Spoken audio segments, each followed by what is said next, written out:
Saudara, Komisi Pemberantasan Korupsi atau KPK menanggapi penetapan tersangka terhadap Firly Bahuri oleh penyidik Polda Metro Jaya dalam kasus pemerasan mantan Menteri Pertanian Syahrul Yassin Limpo. Wakil Ketua KPK Alexander Marwata menyampaikan KPK menghormati proses hukum yang tengah bergulir di Polda Metro Jaya. Kendati sudah menjadi tersangka, Alex bilang hingga saat ini Firly masih berstatus Ketua KPK karena keputusan Presiden atau Kepres pemberhentian Firly belum ada.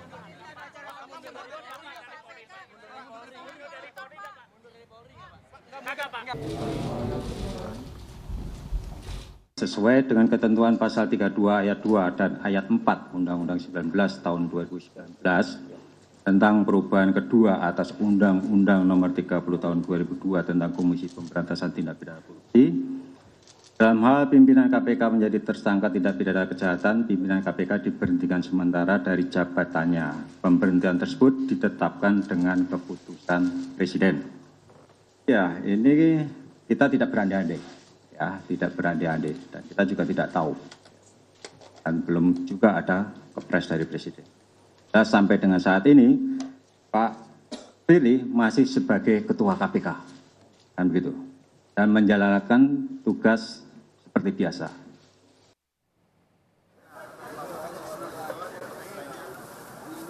Menanggapi penetapan tersangka terhadap Firly Bahuri oleh Polda Metro Jaya, mantan komisioner dan pegawai KPK menggelar aksi di depan Gedung Merah Putih KPK Jakarta Selatan. Mantan komisioner KPK Abraham Samad ikut dalam aksi cukur rambut. Selain aksi itu, sejumlah poster dukungan bersih-bersih KPK turut dibawa dalam acara ini.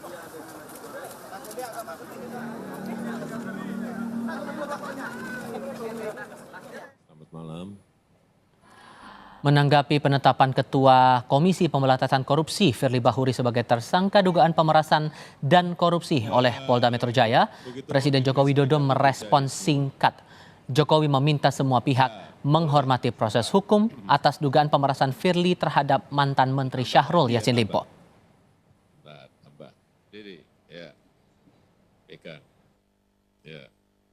Izin satu lagi di luar info ini boleh ya Pak, tanggapannya tentang Ketua KPK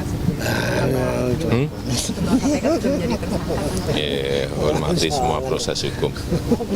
Hormati semua proses hukum. Presiden Joko Widodo segera menerbitkan keputusan Presiden atau Kepres mengenai pemberhentian sementara Firly Bahuri dari jabatan Ketua KPK. Saat ini, Kementerian Sekretariat Negara masih menunggu surat penetapan tersangka Firly dari Mabes Polri sebagai alas penerbitan Kepres. Kementerian Sekretariat Negara masih menunggu ya surat pemberitahuan penetapan tersangka dari Polri. Jika surat itu sudah diterima, surat pemberitahuan itu sudah diterima, maka akan diproses selanjutnya menurut peraturan perundang-undangan yang berlaku. Bagaimana respon terkait dengan penetapan sebagai tersangka itu? Ya, pemberhentian sementara sebagai salah satu posisi yang diatur di dalam peraturan perundang-undangan.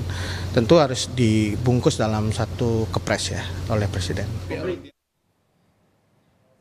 Pimpinan Komisi Hukum DPR RI ikut bereaksi atas penetapan Ketua KPK sebagai tersangka pemerasan mantan Menteri Pertanian Syahrul Yassin Limpo. Ketua Komisi 3 DPR Bambang Wuryanto menyatakan berduka. Sementara Wakil Ketua Komisi 3 DPR Ahmad Sahroni meminta Firly mengundurkan diri atau Dewan Pengawas bertindak untuk memecat Firly dari jabatannya. Untuk sebagai KPK sebagai institusi penegak hukum, Diko bisa bayangkan sendiri kalau ketuanya kemudian kena tersangka. Kemudian bisa kita juga membayangkan bagaimana kalau Pak JA juga tersangka. Atau Pak Kapolri juga tersangka. Ini adalah hal yang kita berduka. Namun demikian proses hukum akan kita ikuti bersama-sama. Seharusnya Pak Firly dengan inisiatifnya mengundurkan diri atas status yang sudah diterima. Dan mungkin juga terkait Dewas KPK selama ini kan saya agak kritik juga, kinerjanya bukan makin membaik tapi makin lemot